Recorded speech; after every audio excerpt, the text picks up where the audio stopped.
Welcome once again to Cinemaholics, the major motion podcast, where we talk about the biggest and the best films coming to theaters and streaming online. From the San Francisco Bay Area, I'm John Negroni, film editor for In Between Drafts, a new outlet that you can find on an internet near you. And from Pittsburgh, Pennsylvania, he is, I can never remember, news and entertainment writer at Collider, features editor at Collider, janitor at Collider, whatever you want. It's Will Ashton. Hey, yeah, I was thrown off. I'm used to the rhythm of you saying the usual spiel. So when you threw in between drafts, it kind of knocked me off my axis a little bit. Like, what's going on here? Am I on the same show? Right. It's not the same show. It's changed forever. And one of the reasons is because we have somebody else on here, a special guest. And, you know, a lot of people refer to him as best friend of Rihanna. It is, of course, Adonis Gonzalez. Adonis, welcome back to Cinemaholics. Hey, John. Thanks for having me back. Who's saying that? Just so I know. Rihanna herself. Really? So right from the source. Yeah. Yes. Well, okay. I wouldn't trust him, Adonis, because he keeps pronouncing your name wrong. It's Rihanna. It's a tell. Rihanna, whatever, Rihanna. Indiana. Right. I will say, Adonis, it's been too long since we had you. We had you on for the last time we talked about Black Panther. We've had you on, of course, plenty of times since. Mm-hmm. But, you know, it's been 4 years since that movie came out. Hard to believe that it's been that long, but we were sitting right here talking about Black Panther not that long ago, you know, relatively speaking. Right. You feel older? Wiser? The older part for sure. More in the physical aspect of it. You know, my knees aren't what they used to be. Definitely not what they were in 2018, that's for sure.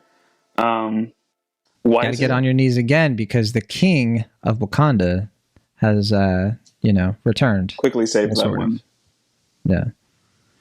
Well, welcome back to Cinemaholics. For everybody listening who missed last week's show for whatever reason, yes, I'm no longer the film editor at The Young Folks. The Young Folks officially shut down on November 1st.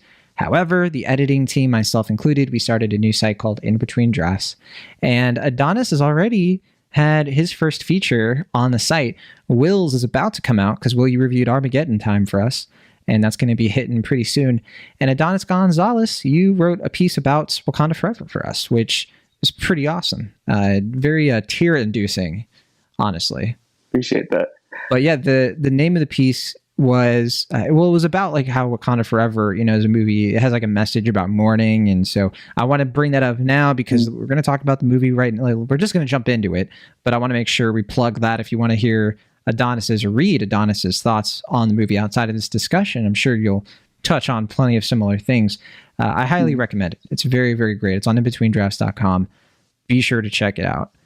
And well done, Adonis. Really, really great to see you on the site. And can't wait for you to keep on coming back with all kinds of new stuff. Yeah, man. Thank you. All right, you guys ready to talk about Black Panther, Wakanda Forever? That's right. No Pizza Wars. You know, no Domino's versus Pizza Hut debate this week. And I was going to tell you, I never got to tell you, I had Domino's for dinner on Friday. You're not going to beat me, Ashton, because we gotta get into this discussion. I'm glad I saved it for the air because I wanted to give you my review of Domino's. I think it's the first time I've had Domino's in a while, I guess, at least since the summer. We're gonna have to save it because we don't have time. But table it at the end of the episode. We'll stick around. Well, the end of the episode is when we're going to be talking about what's coming down the line for us review-wise and movie-wise. We both have been watching plenty of things lately, and so sure. We'll get into that stuff later. Yeah. I would assume we're also going to be doing a spoiler talk for Black Panther, Wakanda Forever. I don't know. I like to feel these things out. I never want to guarantee it. You know what I mean? So let's just kind of feel it out. Let's see where the vibes take us. But let's get started here. Black Panther, Wakanda Forever, or for short, Black Panther 2 is the latest film in the Marvel Cinematic Universe. It is the long-awaited sequel to really one of Marvel's most successful standalone films. Certainly one of their best launches of like an individual character's franchise, if you don't count, you know, technically we were introduced to T'Challa, the Black Panther himself, in the third Captain America movie, Captain America Civil War, but no, really, I mean, the real introduction to the character, we really got to see him do his thing, was in the 2018 film, Black Panther. It was a massive hit critically and financially. And, a sequel and return to Wakanda, the sort of fictional Afrofuturist setting of Wakanda, was all but inevitable. We knew it was going to happen. It was just a matter of when. And sadly, the road to another Black Panther movie was interrupted by a much more serious issue, and that is, of course, the tragic death of Chadwick Boseman, the terrific actor who played King T'Challa, among many other notable roles. He passed away in late 2020, very unexpectedly. Not a lot of people knew that he was sick and that his time was coming, and so it was a genuine shock to the entire world. And as you can expect, the cloud of his death, it really hangs over this entire film, which in some ways, I want to say, it works both as an advantage and a disadvantage. So let me explain. The disadvantage is how really this only adds to the expectations being sky high for this movie. Like this movie doesn't just have to be good. It has to be so amazing. It has to be fantastic because it has to serve as an effective tribute to Chadwick Boseman, while it still has to be a moneymaker, right? Which itself, by making all that money and everything, it can feel cynical. It can be cheap, right? It's like we're making money off of the death of this man, and how messed up is that? So it's this really, really hard balance to strike. It's really, really good thing that Ryan Coogler is doing this movie, because who better, to understand that delicate balance and to do this movie in a way that doesn't feel cheap. It doesn't feel like it just sort of like just content, just coming out because we have to have another Black Panther movie and just disrespecting the actual human being behind all of this. The advantage, though, that's the disadvantage. The advantage is that the movie does have more room to be more serious, more emotional, and honestly, way riskier. And so that's really where I think Ryan Coogler settles in as a director and a screenwriter. Before I get into the plot and all that stuff, do you guys agree, disagree? I want to make sure it's open to, I don't know if I'm just talking out, right? Oh, no, I absolutely agree. I think that, I think the idea of a Black Pantherless Wakanda is still a really good idea storytelling wise. I think that sort of telling the story in the way they had to, obviously it's very tragic and it's sad that, T'Challa's death reflects his actor's actual untimely passing. But I think that with the circumstances that Coogler was given, I think that he told a really well done story. And I think that this is something that even if, and I don't want to talk in hypotheticals, but even if things had been different, if time was different, and we did get a second Black Panther with Chadwick Boseman at the helm, I think that telling a story with him sort of separated from telling a story about Wakanda without their protector is still such, like you said, a risky story to take, but really, really helps to sort of push the narrative further. But I wasn't expecting to see it all in a movie like this, like, honestly. It's honestly a testament to how rich that first movie is, that Wakanda itself is so layered and it's so considered, and the other characters in that movie are so ripe for potential that you can effectively, remove the protagonist from the first movie, and these characters are still so rich and complicated and amazing to watch. Right. Even going into the film, even not knowing what this film is going to be about, I think people had that impression of like, well, you know what, I love Shuri, right? I love Queen Ramonda. I want to see like where their story goes next because you care about them. I don't think you could do that with any other Marvel movie. They've tried to kind of do that, right, with Falcon and the Winter Soldier, and honestly, to mixed results. And so I think that, it's interesting, how this movie, in some ways, the fact that it even exists and can do what it can do only serves the legacy of that first movie even more. It's like, man, we really got something special with that first movie. And obviously, I want to hear what both of you think of that first movie in a little bit more detail if you want to share once we start talking about this one. Let me set up the story here a bit, the plot and what have you. So the movie, right from the top, it kicks off with the death of T'Challa. It doesn't waste any time. It doesn't, step around it at all. It just jumps you right in and shows you what's happening and how the movie sort of deals with the death of T'Challa and, of course, Chadwick Boseman and all that. And it doesn't show you, like, there's no, like, CGI or posthumous stuff.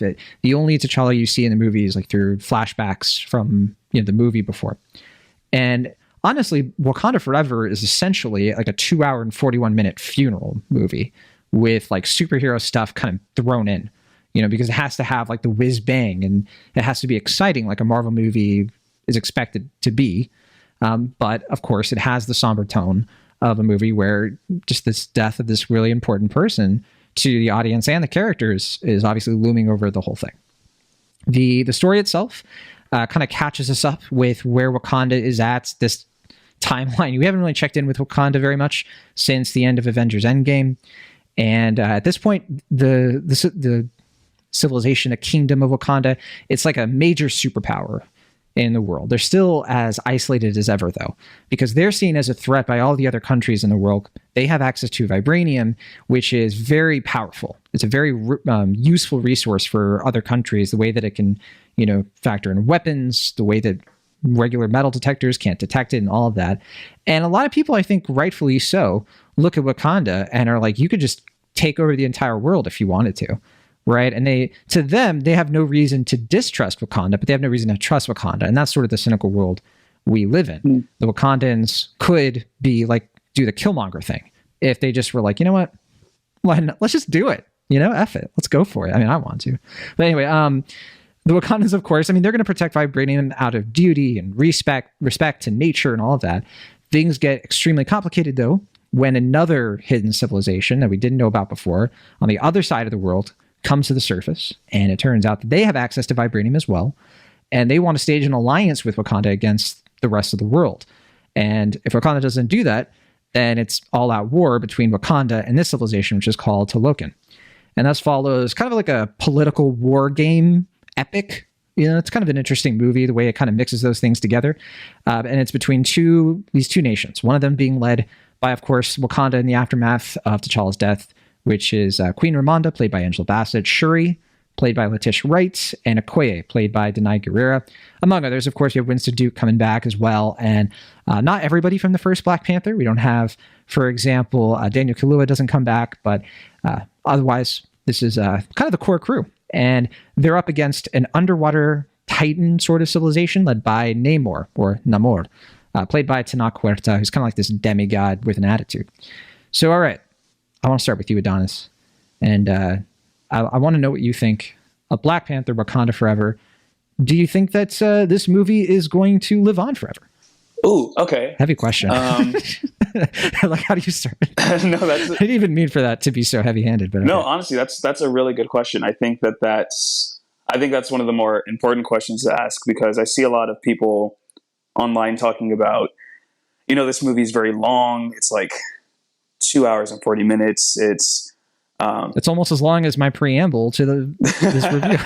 No, but I mean, you said everything. You explained the plot in as minimal detail as you could, like no spoilers, but even just explaining the plot.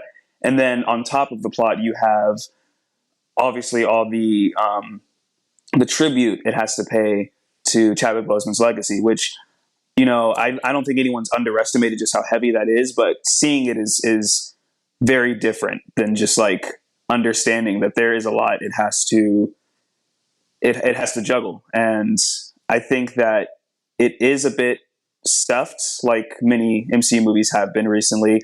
There's especially a lot going on, like the third act. It's just like, okay, well, this is, we have to remember there's always that point in the Marvel movie where you're like, okay, that's right, I'm watching a Marvel movie, and Wakanda Forever isn't free of that. It's guilty of the same thing. But in terms of living on forever, I really think it will, because I think that it's such a massive step up in terms of like cultural representation and, the ideas that Coogler is presenting here. Like it builds on so much of like what was already in the first movie about like the African diaspora and Pan-Africanism and colonialism. And you still have all of that, but now you have Wakanda, which is a nation that for so long was hidden from the world and kind of, gate kept its secrets and its technological advancements, from the rest of the world. Now it's all out there in the open, and the world is like, well, you need to share with us, or, we're going to consider you a threat. Like we need your vibranium, or we're going to consider you keeping it all to be like a threat to to us. And then on top of that, you have Namor, which I think is such such an incredible way to introduce, or I guess reintroduce, a really old Marvel character that like could have been considered like maybe a D, maybe C tier character, and to sort of like reshape him and put so much meaning behind his origins and even his name. I remember like hearing his name.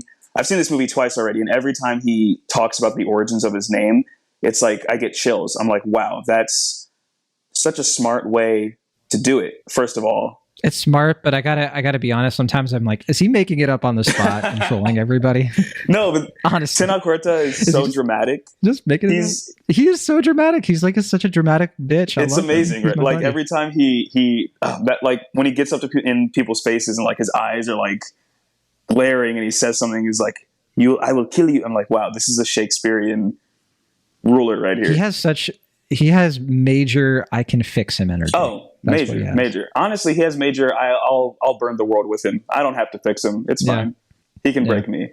But no, I think that this movie, just like the first one, is so much more important than just being a Marvel movie and than being a superhero movie, because there's so much real life culture and discussion to be had surrounding it, especially when you introduce like Mayan and Latin and Afro-Latino cultures in your movie, and to do it so it just seems so seamless to me, the way that these cultures just not even clash, but just like melded with each other and interacted with each other.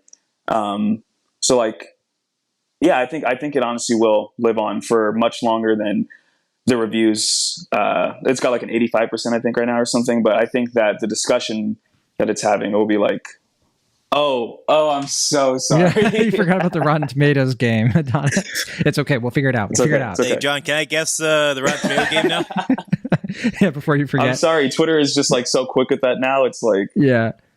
To your point though, Adonis, I think that like I still haven't wrapped my head fully around what this movie is saying with the clash of this, between Afro and Afro-Latino. Like, there's so much there. And even while watching it, I was like, whoa, this is gonna be a couple personal essays coming out of this movie. That's for sure. Yeah. Now, Will Ashton, you've been managing our Marvel Cinematic Universe contrarian desk for as long as anyone can remember. Back when it actually was contrarian to be a little bit more negative around Marvel movies than the mainstream would suggest. I mean, you say that, but like I really haven't been like outright you negative. You haven't been a pill. You haven't been a hater. No. Most of them. I mean, certainly, the biggest exception would be me not liking No Way Home. But, that's probably like the big example. I mean, the other ones I feel like I've mostly fallen in line with general public opinion, I think. Fallen in line. I like the way you phrase that, honestly. Well, I mean, it's kind of the truth, I feel, at this point. I don't blame you. I mean, when I've had a contrarian take on a Marvel movie, I get it. But hey, look, these movies are still really popular. And, I haven't brought this up yet, but you kind of alluded to it already, Will. This movie is making lots of bucks, as people expected. But honestly, I didn't look at the box office numbers until this morning, because I just, have been busy and I haven't been following along with the box office totals, and I didn't know what to expect. I didn't know if this was going to be one of those things where there's not as much interest, because I've certainly seen interest, but really just in the film circles. I haven't really seen a lot of interest with like everyday people. I haven't seen nearly the same level of buzz and hype as I did for the first Black Panther, which I didn't expect, because I think that was just a different moment, right? And we could talk forever about how specific the release of Black Panther, like the importance of that and the meaning of that time and place. But I think that movie earned a lot of fans, and a lot of people came out for this one, who I think were big fans of that first movie, because it made $180 million domestically, just domestically, $330 million worldwide, which is the second biggest opening of the year so far, right behind Doctor Strange. And it is the best ever opening for a movie in November, and the 13th biggest of all time. So there's no way we can say that this movie is not a financial success already. But with all that in mind, Will, I really want to know what you thought of Black Panther: Wakanda Forever. Yeah, so it's something I've been kind of mulling about, because I think my thoughts are kind of complicated as they stand now. I feel fortunate that, unlike most movies we've covered of late, I have actually had a chance to kind of sit with this film for a few days, opposed to like most of the ones we talk about where it's like that day I'm talking about the film or the day after I'm talking about the film. Really, while you're watching the movie, we're might as well about be, yeah, pretty much. But yeah, I think as you two are both alluding to before, I think Coogler, one thing I find so fascinating about him, and one thing that I think really attracts me to his films compared to some of the other Marvel directors, where I feel like they're kind of, I mean, maybe it's mean to say, but I feel like they're just kind of yes men a lot of times. Like they're just kind of following orders, as it were, and as far as like what the broader scheme of the MCU is. I feel like Coogler is really good with his first three films about, you know, expanding his scope, trying different genres, trying different characters, certainly different IPs, but giving a very personal, singular touch to those films. And I think those first three films, Fruitvale Station, Creed, and then the original Black Panther, it's really fascinating how they explore like fatherless men kind of living up to their identity, their relatives, their expectations, while also forging their own path. I think that those three films really showcase Coogler's interests, his point of view, his perspective, while also showing how he's evolving as a filmmaker, expanding himself, and just, you know, continuing to be one of the most dynamic filmmakers working today. And I think this film, as we've been discussing, also explores in similar ways legacy, the idea of just like how do you move forward in the wake of tragedy, things that I think have really been prominent to Ryan Coogler's career. And I think the broad strokes here, the outline at least, I think is a really compelling sequel. And I think in several moments of this film, it is a really thoughtful, weighted, intricate film that I think shows a lot of maturity and a lot of nuance in a way that I feel like these typically kind of busy Marvel movies tend to not allow themselves to be. But I also think, and this is probably something that was going to be inherent to the film going into it, but it is a fairly shapeless film in my view. It is, like we were saying, it's an ensemble film, but I feel like it's not quite contained enough. It feels like it's trying to do too much and also not really be as focused enough to really, I think, capture everything that's trying to say.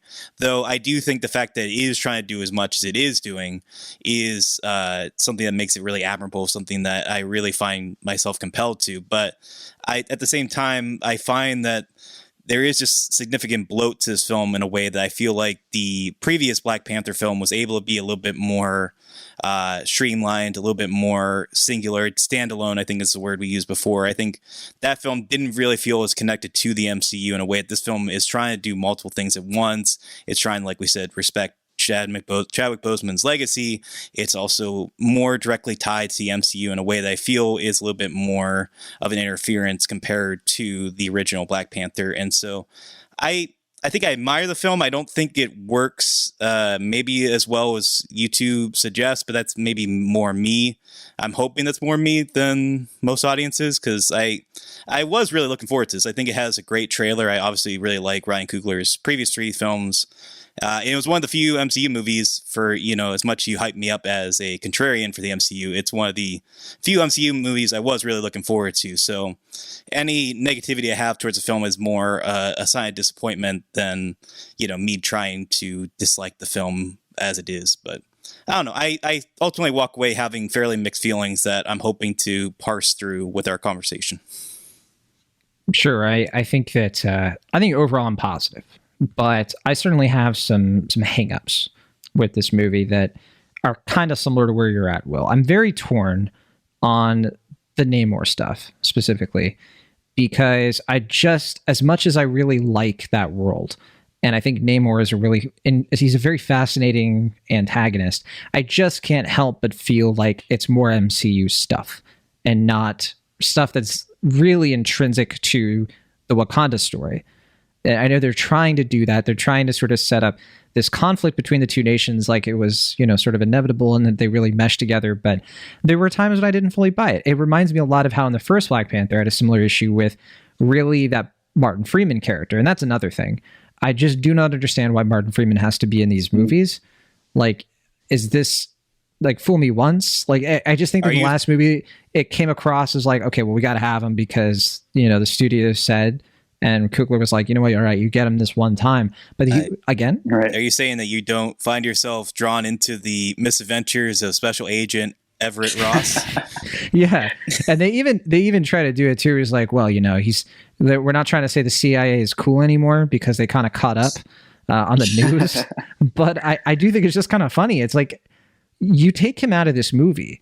Like they only kind of use him for some like loose plot points that you could have solved with other plot points. Like it just doesn't seem like he's important. In the first movie, at least, they try to like work him into, sort of the relation of between like a person discovering Wakanda for the first time. There is a function for that character, as much as I think that it's throwaway. But yeah, in this movie, I think it's a little bit like, what are we doing here? What's really the objective? It's also that so many of the plot points related to him could have just been given to another character. I mean, there's characters in this movie that I think everyone in this movie has something to do. I think that the issue is that there's just so much to do and you're giving all these characters something to do. But I think that if you had just maybe given another character like a few extra tasks or just changed it up a bit, it seems like Ross was kind of just there to like reference future MCU stuff that we're going to get in a couple years. Like he's really just that connective tissue. And I don't know. I agree with the both of you. I don't think he really needed to be in this movie at all. I think that you could have easily written him out and just given his story to a different character in order to just to sort of like snip some of the fat, I guess.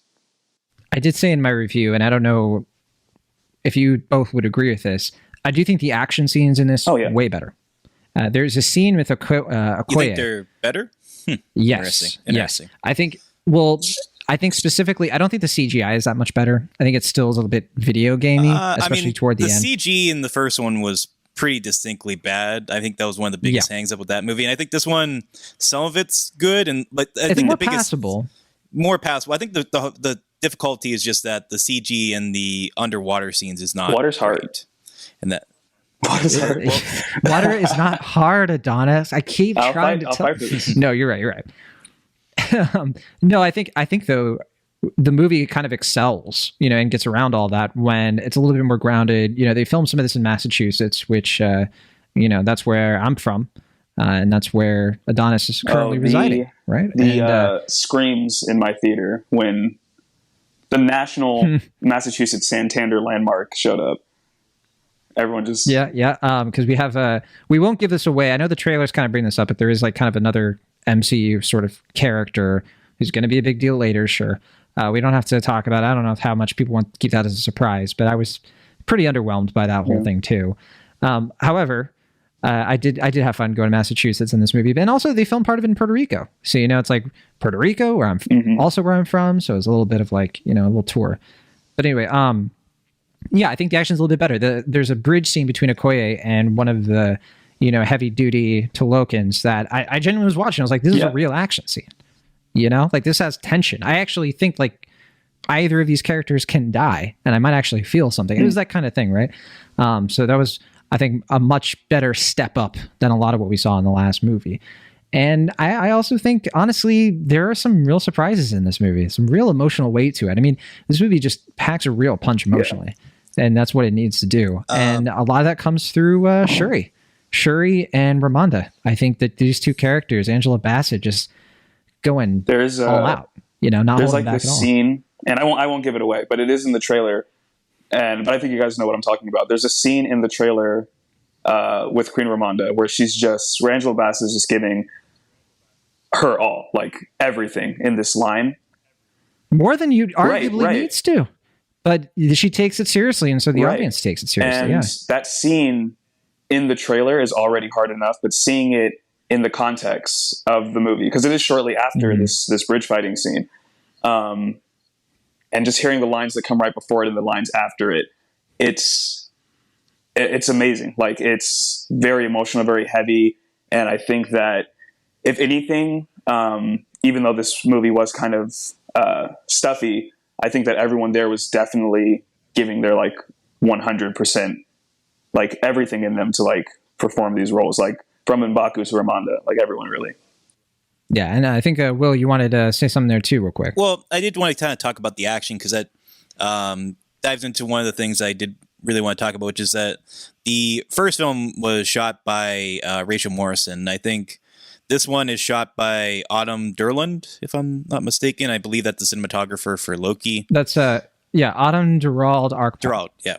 And I feel like you can kind of tell that there's a difference in cinematography here, and I feel it shows up a lot in the cinematography, or in a lot of the action scenes, I was going to say, because I feel like there's a lot more fluidity with the action in the first movie, and I feel like the set pieces stand out more in that film, whereas this one, I felt like the action was ultimately a little bit more muddied, not quite as easy to follow or as, engaging, at least for me. Like, I felt like I wasn't as tuned into the action compared to the first movie, which had a lot more standout scenes, like certainly like the combat scenes in that film, and like, you know, like that one like kind of like bar casino scene really stands out to me in that first movie.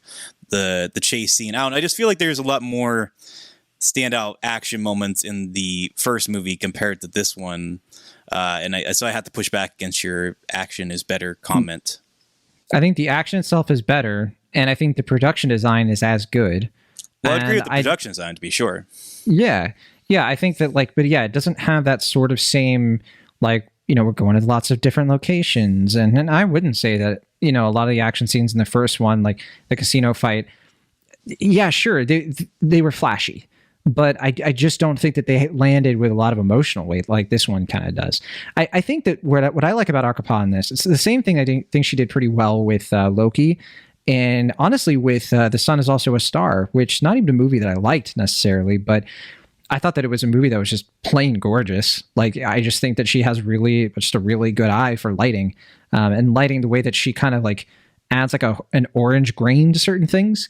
It really comes through at the very end of this movie, you know, and I won't obviously say what it is, but it takes place on a beach, and there's just like a crispness to it that I kind of just, I don't know, I just felt warm, you know, while experiencing it. I mean, I will say, I think for as much as I was kind of downplaying the action scenes, I will say that, you know, like that moment that you're alluding to, I think that stands out. I think the general funeral scenes, like there's a lot of intimacy and there's some subtle beauty to those scenes. I think does showcase, you know, what she brings as a cinematographer as well as Coogler as a director. But yeah, I don't know. I feel like visually the first movie, for a variety of reasons, just stands out a lot more to me ultimately. I think for me, a lot of it has to do with Denai Guerrera when it comes to the action. I think that there was a time where I was like, is she going to be Black Panther? Because I kind of feel it.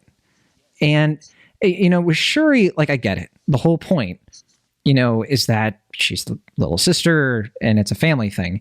But honestly, I was watching this movie and I was like, for a movie that is so sort of like forward facing and is not afraid to have this sort of like a cinematic conversation about power, why aren't we questioning or prodding monarchy at all in this? I thought it was kind of weird. Like, there was no point where, at any point really, where it just felt like, why does it have to be Shuri? You know, and I think at this point we can kind of say, like, the whole movie is propping her up to succeed her brother, but of course she has the qualms about it because she has to be a reluctant hero, because we know how this stuff is written. And honestly, when she kind of steps into the action, she has her action moments in this movie. It's not bad at all, and I really like Shuri as a character. She's very engaging, but I don't know, I wasn't feeling it. I don't know. There was something that felt kind of off to me. That to me that to me is probably my biggest issue with the movie, with the plot. One, that the whole reveal of the Black Panther kind of came a little late to me, I think, or that, not so much that it came late, but just that what followed was a bit rushed. Like, there was something missing. Like, it wasn't as if they did it out of the blue. I mean, obviously from the beginning. Well, there is this whole thread, right? Well, to what you're saying, there's this whole thread where Shuri's just like consumed by vengeance, kind of all of a sudden.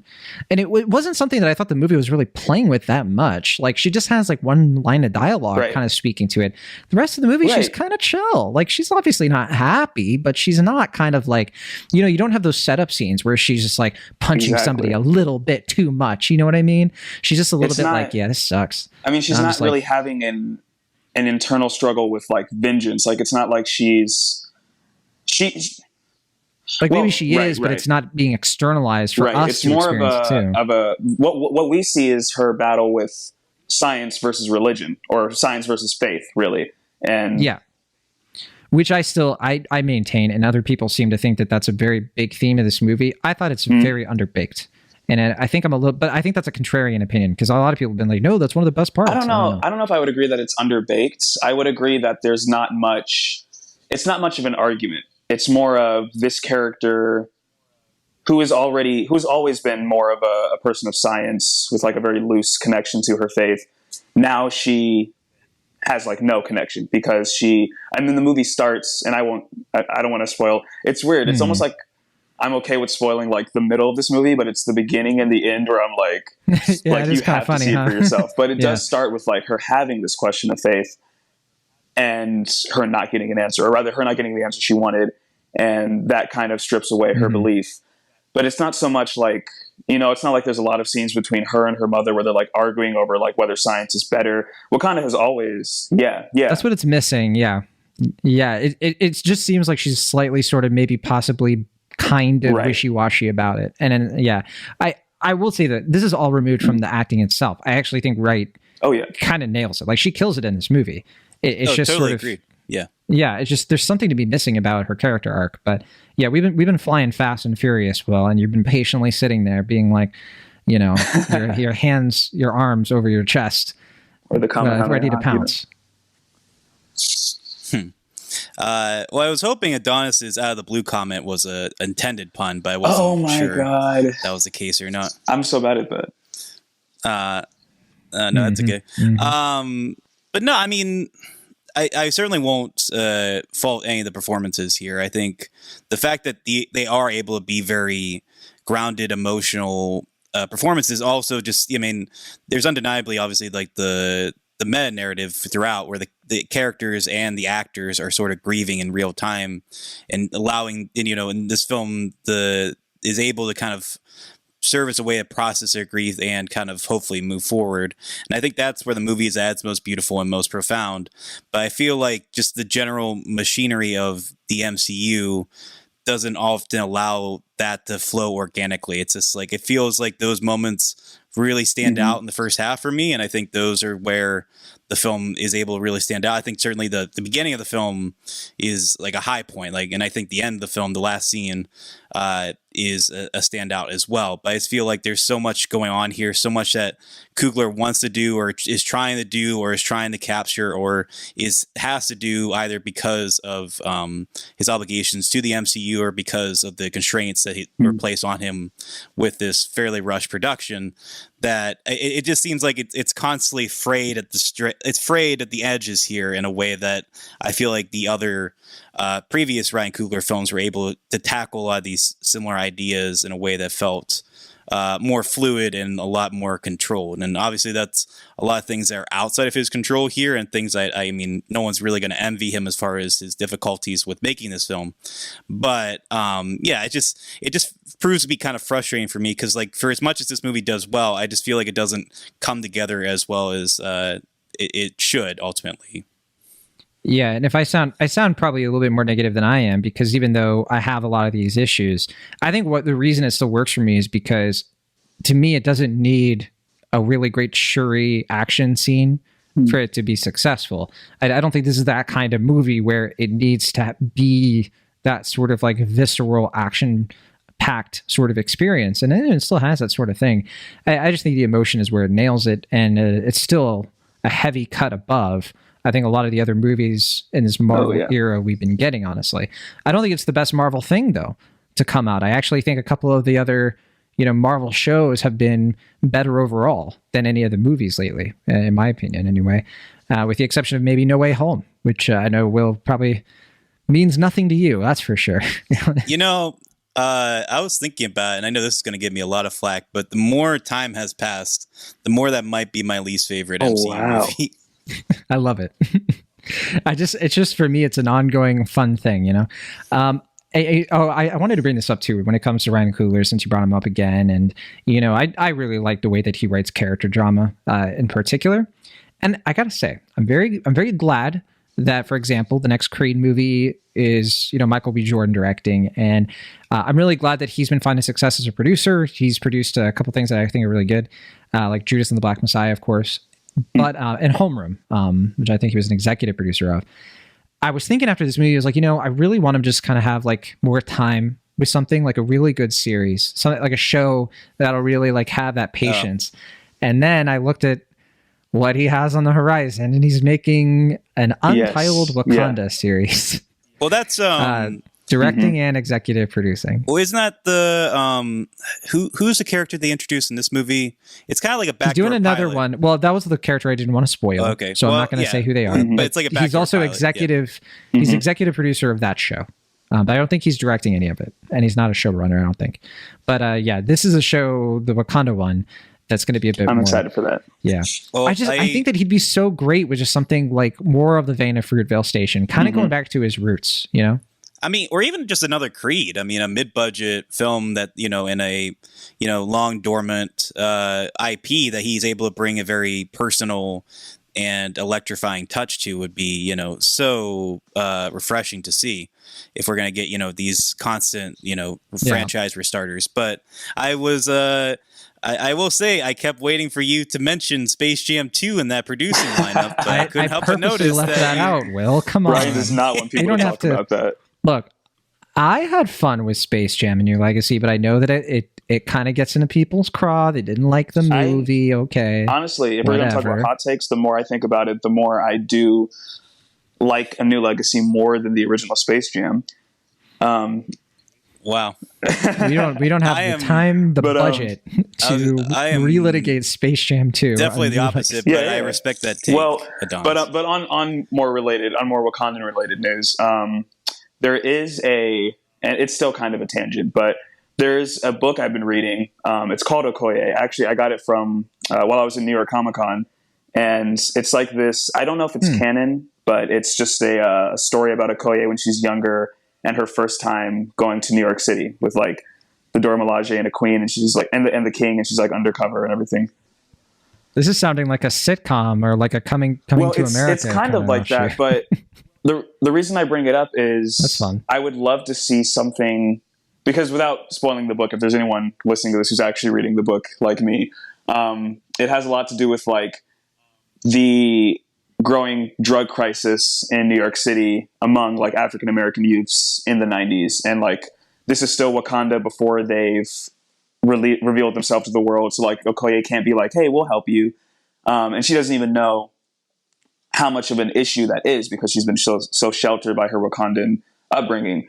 I would love to see Coogler deal with something in that vein, where like if he's going to do a Wakandan series, I really hope it's not something huge that has to connect to the Black Panther or connect to like any of these other threads, I assume it would be Dora Milaje. Yeah, I assume it would be something more of that vein, them kind of doing a weekly sort of, let's go to this place and solve this thing, No, that's my guess, but who knows? But I also wanted to say in terms of, we were talking earlier about, oh my God, I completely forgot my point. I'm going to be honest with you.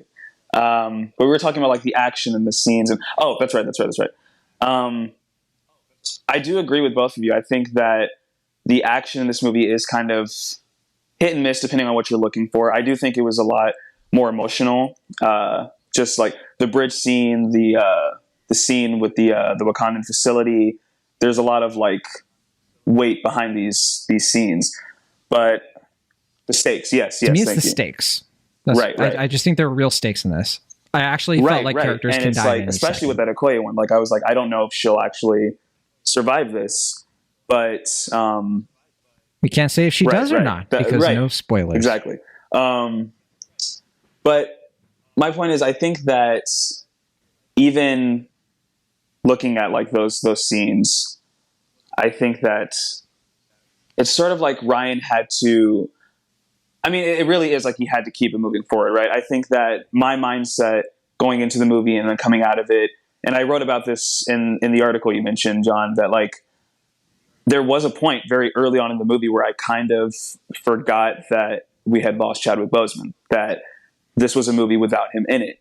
And I'm sure that I'm not the only person to have done that, because I think that's sort of the point Ryan wants to make, is that we can move on from people we've lost. And it's not necessarily that we'll like forget them.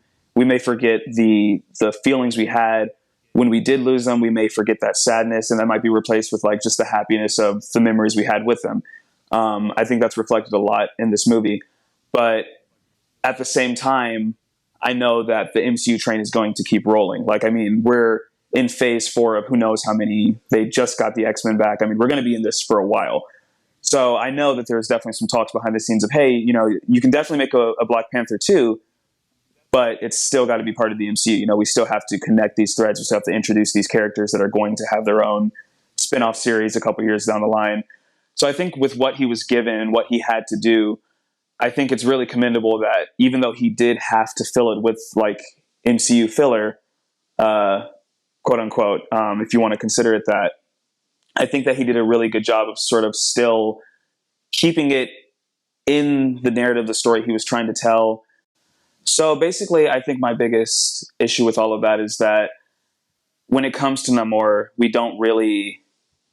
I think the reason he feels so much like just more MCU connective tissue is that we don't really get a lot with like the residents of Telecon in the same way we get with like Wakanda. And that, I mean, that kind of just boils down to the fact that this is still a movie about Wakanda and it's from the perspective of Shuri. But I mean, there was a point in the movie, there's a character whose name I won't say, but I didn't know who they were talking about until my second viewing of the movie. And she's a very important character on Namor's side. And maybe that was just me not paying attention well enough, but it kind of does gloss over the other characters in Telecon that inhabit the city. And I think that's why it feels so much like more MCU filler, because we don't really get a lot of time with them other than their history and their relationship with Namor, you know? We have to tie things up here, but I do have one last thing, and I hate to end it on this note, but you have another thing too, Will? Well, you can go just first. real quick, I just wanted to say that to echo what Adonis was saying, I believe her name is Maybelle Cadena. Is it? I think that is that the actress's name? The actress's name. Is that the character you? I don't know, I thought she gave one of the best performances in the film, and I feel like her performance is getting overlooked. So I don't know the actress's name. I'll have to look it up, but that could very well be it. I hope I'm not mislabeling her, but I liked her in the movie, and I think you're right. I think that is her name. I just thought, really, Namora? Yes, yeah, okay. Well, that's not their fault. That's Stan Lee. I mean, come on, we haven't been that we haven't treated Marvel Comics with that much sanctity before. Have we? That's fair. I wanted to highlight that performance because I feel like especially with the face mask, like how much she's able to emote and bring to that character, given the limitations, not only in terms of the writing, but I think physically.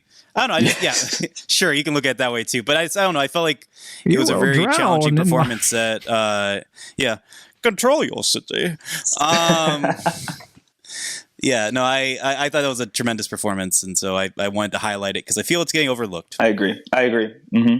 But I am going to say something a little mean, a little snippy. Look, one of the best things about that first Black Panther, and I think it's something that, you know, Ruth Carter and the costumes, they've been so good. The production design, so good. The sharp cultural specifics, just the way that it just is such a joy to experience this movie, because some of it is, I don't know, it blends authenticity with imagination. It's great.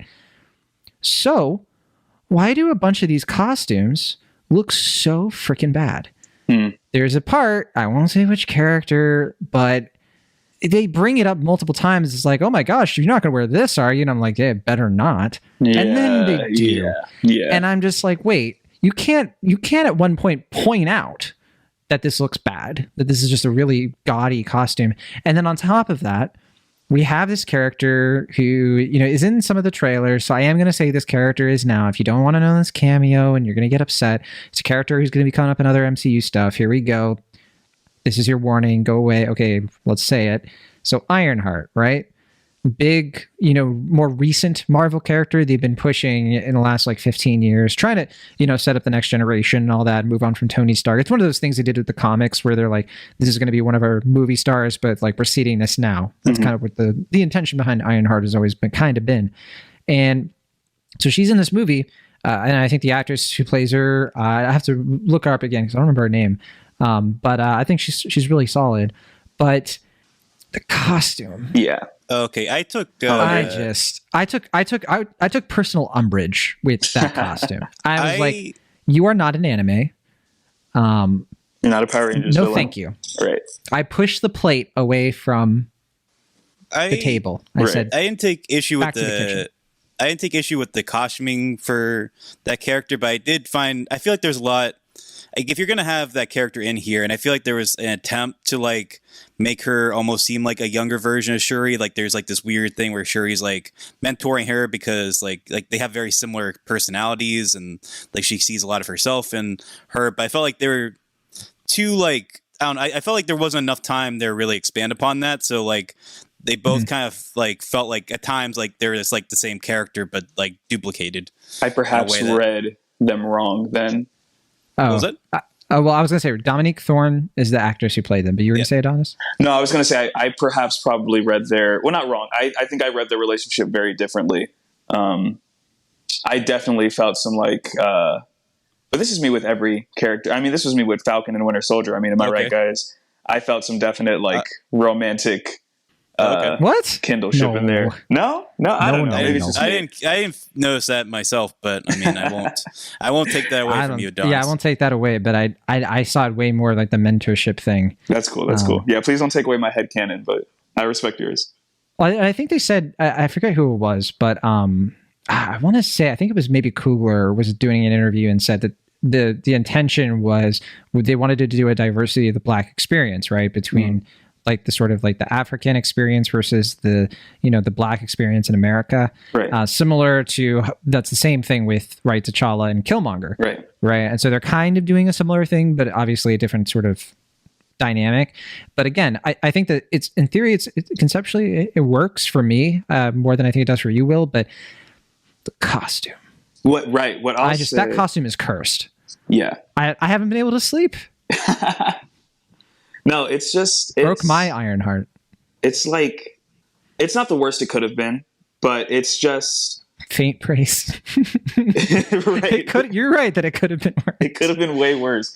But I don't know. On top of that, I think my biggest issue with the costume design is that, and this might actually not be, like, forewarning, I am Hispanic, but I am admittedly not as in touch with my Latin American, like native Latin American side as I am my African American side, just because of the way I was raised. So there's a lot this movie taught me. I was like, when I walked out, I was like, oh, I have a lot of research to do, because there's stuff in here I didn't really, not necessarily know about, but really didn't consider. Yeah, there have been a lot of really good essays coming out lately. People who are like, all right, here are some misconceptions, right, about like Mayan and Aztec culture that are very prevalent. And I will admit, like, same as you, Adonis, I can be pretty ignorant to those things, especially because I'm more Latin Caribbean, right? So yeah. Right. It's very different. And I think the movie does a really great job of exploring that and like opening up the conversation. But I really want to see someone talk about the costume design for like Namor and his people. And I really liked it. I really liked it. I like the gold part of it. I love that they kept the wings on his feet. I think some people were a little bit like, they weren't so sure about that. I thought it was great. I thought it actually genuinely made him menacing in a very roundabout way. Oh no, Namor's design was incredible. Even the winged feet were great. Loved it so much. Will's smiling like he disagrees, and I'm sure he does, but he's kind of, oh yeah. I don't think Will's doing a little thing with his hands right now that I won't. He's doing a wave. But I was always tickled when he was just like flying away and you see the little wings just going on. I loved it. I thought it was very cute. It was adorable. Cute, yeah. But also he could kill us. Right. Just like. But that's the thing. Respect my authority. That's the thing, though. His costume really does kind of like match the character. Mm-hmm. That the issue with Riri Ironheart, that costume does not match the character. It's weirdly sort of cartoonish, and like there is a Marvel Cinematic Universe corner where that works. It's not in this movie. It's so jarring, and it's one of those things that in this movie it's more noticeable because everything else is so on point in terms of the costumes and the technicals. So, right. Yeah, that was what I wanted to end on, a sour note. No, I mean, same thing with when that other costume you're talking about, which we won't spoil here, but when that shows up, I'm like, wow, this is interesting. Okay, it's just purposefully bad, right? Right? Question mark. What are we doing? Right. Yeah. But no, I agree.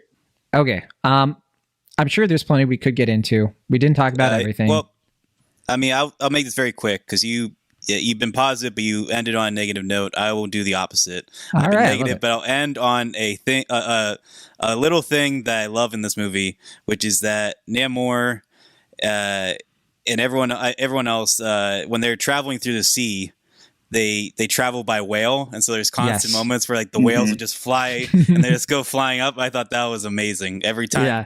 That always delighted and amused me. How did they get a whale? And you know where? How did they get a whale? How did they get a whale? Where like they even in real life? They got the whale? Like in that one scene. In the bridge scene where you just see the whales flying. It's the kind of whale too. Whales, it's such a big whale. Like I think the biggest whale, right? I think so, you know what? Adonis? It's called fantasy. That's right. I thought that honestly, I'm so glad they put the thinking they did into it because Namor, Namor, whatever you want. It's always been like an Atlantean thing. I'm just glad they looked at it and you're like, that is so played out. We already got Aquaman, right? Like that's so. Yeah, I mean, like we don't need another sort of Mediterranean. We don't need another sort of like Greek mythology. No, forget it. Let's do like Mayan and Aztecs. That's so much cooler. Yeah. Like we never see that, and it was such a fun rewrite. So I thought that was a genuinely inspired take. So there we go. We ended it on a positive note. Wakanda forever. Tolokin for the time being. All right. That is Black Panther: Wakanda Forever. 161 minutes long. Very long movie. I didn't feel it that bad though. It was a little too long, but I wasn't sweating. Way felt the length of this film. Absolutely. I think I was feeling it at a certain part, but I think by the time we were getting to when we were really wrapping it up, I was like kind of back in. So I guess part of it though was for me. I guess I didn't explain this earlier, but like my screening was actually longer because they told us to come pretty early, but we didn't have to. So I got there like an hour earlier than I think I needed to. Ooh. And then they started the film, and then they got like 4 minutes into it, and then they stopped it. And they were like, we had some people who didn't come in on time. So we had to watch the beginning of the movie again. So awful. I saw T'Challa die twice. Oh my gosh. It was, this film felt very, very long to me. Personally. All right. Well, we don't want to make this review feel too long, so let's finish it there. Let's finish this episode out with the Rotten Tomatoes game, which Adonis has already given Will a very sizable hint. And now if you get this wrong, the score could have changed. That's true. That's true. Who's to say? This is a very highly reviewed movie. This is in the 300s. We don't get a lot of those these days. It has 314 reviews counted on Rotten Tomatoes. Mine is among them. So you get another hint there. Will Ashton, we'll start with you since, you know what? Well, I'm usually lost at sea with these ones, but Adonis, like those great white whales, is just flying me to the surface, picking me up and throwing me into the thick of it. So I'm going to say tomatoes in hand. 86%. Glory to Hanuman. 86 is Will's guess. Adonis Gonzalez, what is your guess? What do you think the Rotten Tomatoes score is? I'm going to stick with what I said earlier. I'm going to stick with 85. I'm going to roll with it. Neither of you are right. Wow. However, Adonis is closer. It is at 84%. That 1% drop. You tend to do better, Will, when you don't have any help. When the stakes are against you, that's when your guessing game is fired. Or maybe I was trying to. It was sabotage. Maybe I was going by Price is Right logic, where I thought it was higher, like it was going to get higher. So I wanted to round up instead of round down. But it seemed like Adonis had the right mindset this time. Not a bad strategy, but it just didn't work out. Smart. All right. But hey, you get another chance with the audience score. This time, though, Adonis goes first. Adonis, what do you think the audience score is? We have 5,000 plus verified ratings. A lot of people are saying, you know what, we're going to show up. Let's go. You know what? Wakanda Forever? I'm not going to take forever to get to the theater. Right. Well, let me see. I know my grandmother for sure wasn't a part of that audience. She told me she would see it next weekend. So, all right. That does change the results quite significantly. Right. I'm going to go with 90%. All right. A 90 is Adonis's guess. Balash, we'll turn it over to you. What do you think? I think this is going to be one of those times where critics and audiences are fairly in line with one another. So I'm going to say 85%. Adonis is on a roll. He is much closer. Nice. Okay. It is 95%. Wow. Okay. Yeah, audiences are being like, what runtime? Right. They weren't feeling it. They would have stayed for a double feature if they What needed movie? to. I live in Wakanda. Right. There it is. All right, let's go to cinema score. As usual, cinema score is from, of course, like all the way down to F, all the way to A+. Will, you get to start this time. What do you think the cinema score is? What do you got? I'm going to say, and I keep going low, but so be it. I'm going to say B. All right, he gives it a B for Wakanda, not to be confused with Black Panther. I thought that'd be too obvious. But okay, what about you, Adonis? And you can't say J for Jabari. Okay. Well, there goes my entire argument, really. You know what? I'm going to go with an A- for Io minus Aneka means sadness. You could have because just that done is my A- favorite. for Adonis.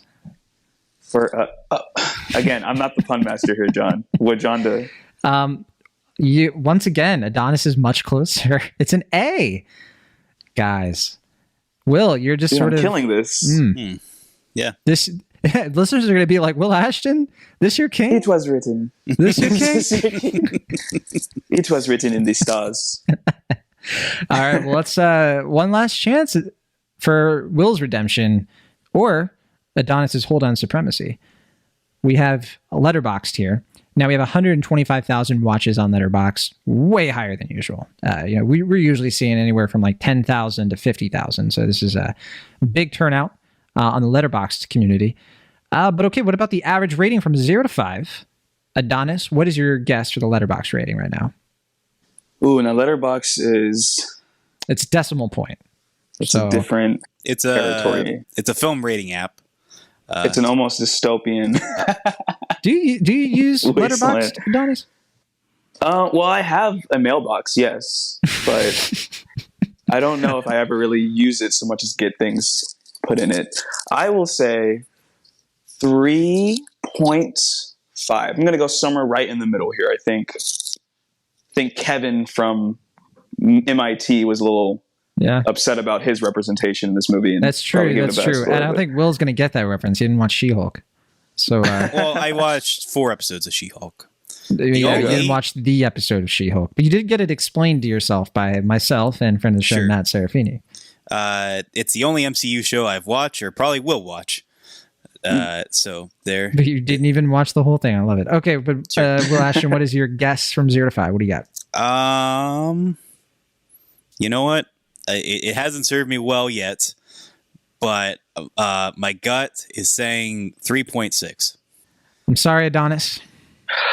You do not get the shutout. Will is closer. Not that much closer, but closer technically. He did play Price is Right against you, and it served him well. 3.8 is the average rating right now. So my Letterboxd has got some prickly pears over here. I see a 1.5 star from Robert Daniels, which, I rarely agree with Robert. Of course, respect him as a critic. But I noticed friend of the podcast, Isaac Felberg, also gave it 1.5 stars. I was about to bring him up. Yeah, he was not that into it. Clint Worthington, another friend of the show, gave it 2.5 stars. I'm more in the 3-star territory myself. But hey, what are you going to do? Lots of 4 stars, though. Lots of people coming out for this thing, really loving it. Lots of 4s and 3.5s. And Corey Everett, the inventor of Cinephile, also a friend of the show who helped provide that game for us so we could play it on the air at one time. He gave it 2.5. So yeah, not everybody's into it. Not everyone's feeling. But on the plus side, Charlie Ridgely, friend of the show, gave it 4.5 stars. Yeah, Charlie Ridgely, he really dug it. He was really into it, and I can understand why. So that is Black Panther: Wakanda Forever. Thank you so much for listening to our review. Next week, I don't know what we're gonna do because there's so many movies. I forget which ones are actually coming out next week versus what we're screening for November. Will let's see. It's going to be Enola Holmes 2? Oh, of course. It already came out? I thought that came out. Oh, it already came out. Yeah. Double feature time. Yeah. Let's see. I do want to talk about Weird, the Al Yankovic story, at some point because it is genuinely, I think, the funniest movie of 2022. I've heard so many good things about it. I loved it so much. It was freaking hilarious. Awesome. Highly recommend. It's on Roku. It's very specific type of humor. Well, and definitely my kind of specific time. According to IMDb, and I don't know which one of these are limited and which ones are wide releases, but this week we see the releases of The Menu, She Said, The Inspection, Bones and Awe, and a Russell Crowe directed and starring film called Poker Face. Well, you know what? I'm supposed to be seeing most of those this week. Bones and All, and I have to decide between The Menu and She Said because the screenings are the same night. I'm going to be seeing The Menu. Yeah. And so that might be the one. That might be the movie we go with. So I hope it is too, because I know, Will, you're kind of tired of The Menu because of the trailer. I think it looks like a lot of fun, despite your protests. I'm sick of that trailer. The movie itself looks fine. I don't know. Okay. I'm not loving the trailer, but I've only seen it once, and I was barely paying attention. So, oh, you lucky man. What's that thing? I actually have the last line of the trailer ingrained in my head. I don't remember who says. I think isn't Stanley Tucci in it or something? Nope. No, then it's not him. Okay. But someone says, someone's like, "We're gonna die," and he's like, "Yep," and I'm like, "Okay, well, that's clearly like a trailer line, like for the trailer. It's gonna be very different." We also have. Did you say Disenchanted, Will? I did not. I was just going off is hitting Disney Plus. That's on. I'm seeing that over here as well. So okay. And The People We Hate at the Wedding. Oh, I do have a screening for that one. I don't even know what that is. It's an Amazon movie. It's Amazon, yeah, Film Nation. Do you say so? Yeah. Well, I mean, hey, look, you know what? Kristen Bell is in it. Speaking of people with last name Bell, why was Lake Bell in Wakanda Forever? She showed up, and I'm just like, thank you. Well. Why? I was racking my brain trying to figure out if she was from a different Marvel show. Did they like capture her too? I was like, oh, maybe she's gonna. Nope, she's dead. She's gone. Yeah, I didn't know. Gone and buried. Does that count as like a celebrity cameo? Like, is she famous enough? It kind of does. Yeah, it's like, yeah. It's just like she was in it because maybe she was friends with somebody, and they were like, "Oh, put me in, coach." I don't know. It would have been funnier if she was just playing Lake Bell. Like, Lake Bell, who's like famous for her vibranium research. Yeah, right. You know, if I were an actor and it's like I have to do something in the MCU at some point, like you get to a certain level of fame, like you got to do something. I'd be like, I could do like a one-off role, like a week on a Ryan Coogler movie. Yeah, why not? Maybe it's her sneaky way of getting into a community thing. You know, it's just like they were in these movies. Right, and that movie is coming out soon, so she's got to hurry up. Exactly. But, all right, anyway. I was gonna say, if we don't do any of those other movies we mentioned, I think I am seeing this upcoming Sunday, The Banshees of Inisherin. So we could do that too. I am tired of waiting. I really, really enjoyed that movie. It's our biggest post on In Between Drafts so far is my review of The Banshees of Inisherin, which should tell you, Will, there's an appetite. People want to know what other people think of this movie. And I just think you're sleeping on it. What's going on? Wake up. I just haven't had a chance to see. It's another one where I have friends who I'm waiting to see it with them. What have I told you about friends? I have friends that I'm trying to see these movies with. They're holding you back from my selfish desires. Right. That came off weird. Yeah. So I don't know. We could do a double menu Banshees ep. Devil menu. What? What's this devil? Double. A double. Oh, double. I was like, we're gonna review M. Night Shyamalan's Devil. Like, what? He didn't direct that. You. So I always forget. I know, but I always forget. It seems like I think of it as a Shyamalan movie still. Yeah, it's definitely. He produced it. I think he co-wrote it, so you're not wrong. All right. Well, that'll do it for this week's show. Thanks again for listening. Find us on the socials and all that good stuff. Adonis, thank you again for coming on. And if people want to follow you and all that, where can they find you? And you better not say Twitter because that might not be around much longer. Well, I've said Twitter enough for you guys to know where that's at. If it's still there by the time you listen to this, go ahead. I'll probably be yelling at people. My patience has grown so thin. I'm not getting Mastodon. Oh, okay. Well, yeah, Letterboxd is the place to be. All the kids are doing it. Don't you want to be popular? I have a Letterboxd. It's also at Adogon21 if you guys want to check it out. I haven't posted in a minute. You might. I'm not on there a lot. I need to really boost my activity. But yeah, I'm definitely on there if you want to check it out. I have posted some of my movie opinions. Other than that, yeah, Twitter. You can find me on In Between Drafts. I'll be writing features, writing reviews. I don't follow you. I do now, but I didn't before. Awesome. I'll have to post more now that you're watching me. Mm-hmm. Your most recent review was The Butterfly Effect in January of 2019. Love it. There's absolutely no way. Wait. Maybe I made a different letterbox. Are there any is Hocus Pocus on there? I don't see it. No. Okay, then I definitely have a different letterbox. I'll have to find it, and then I'll let you guys know. All right, yeah, just send me the link because you're hard to find these days. But yeah, definitely do that when you can. Sweatshirt era, yeah. All right, we'll see you all next week from the Internet California. I'm John Negroni. From the Internet Pennsylvania, I'm Washington. From the mountains, Massachusetts, I'm Adonis Gonzalez. See you next time.